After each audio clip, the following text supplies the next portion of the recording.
Hello दोस्तों, मेरा नाम तंतर है। मैं हरियाणा में रहता हूँ। आज मैं आपके सामने मेरे जीवन की एक सच्ची घटना लेकर आया हूँ। यह एक मेरी जिंदगी से जुड़ी प्यार की कहानी है।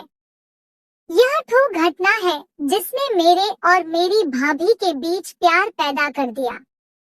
ये वो प्यार था जो एक पति पत्नी के बीच होता है। इसके बाद हम दोनों एक दूसरे के हो गए और एक दूसरे में खो गए। आइए अब मैं आपको बताता हूँ कि यह सब कैसे हुआ। सन 205 महीना था। जनवरी का। सर्दी के इस मौसम में अकेला इंसान भला क्या ना करे। मेरी भाभी का हाल भी कुछ ऐसा ही था। मैया कल ही 10 दिन के लिए कंपनी के काम से दिल्ली थे।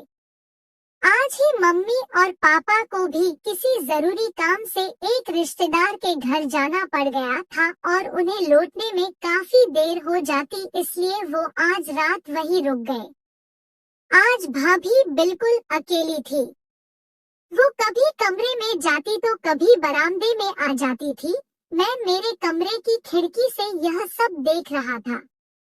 मेरे कमरे की लाइट बंद थी, इसलिए मैं भाभी को दिखाई नहीं दे रहा था। इस बार भाभी बरामदे में आई और थोड़ी देर रुककर मेरे कमरे की तरफ आई, लेकिन मेरे कमरे की दहलीज से ही वापस मुड़ गई। मैंने सोचा भाभी को मुझसे कोई काम होगा, इसलिए मैंने मेरे कमरे की लाइट जला दी। कमरे की लाइट जलते ही बरामदे में भी घोड़ा प्रकाश हुआ। भाभी मेरे कमरे की तरफ मुड़ी और मेरे पास आई और बोली, अभी तक जाग रहे हो देवर जी? मैंने कहा, भाभी जी आप भी तो अब तक नहीं सोई हो। भाभी बोली, क्या बताओ देवर जी, कभी अकेली नहीं रही थी, इसलिए आज अकेले में डर लग रहा है। मैंने कहा, भाभी जी क्या मैं आपकी कुछ मदद कर सकता हूँ? भाभी बोली, देवर जी यदि आज आप हमारे कमरे में सो जाते तो। यह कहकर भाभी बोलते हुए एकदम से रुक गई। मैंने कहा, भाभी जी बस इतनी सी बात है। ठीक है, मैं आपके कमरे के आगे सो जाता हूँ। भाभी बोली, नहीं देवर जी, सर्दी ज्यादा है और बाहर सोना ठीक नहीं है। आपको कमरे में ही मेरे साथ बेड पर सोना पड़ेगा। मैंने हाँ कर दी और हम सोने के लिए कमरे में चले गए। सर्दी ज्यादा थी, इसलिए भाभी कमरे में और रजाई में होने के बाद भी कांप रही थी।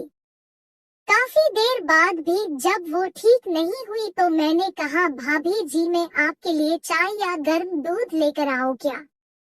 भाभी ने इनकार कर दिया और थोड़ी सी मेरी तरफ आई। मैं समझ गया और बस यहीं से हमारे प्यार का खेल शुरू हो गया।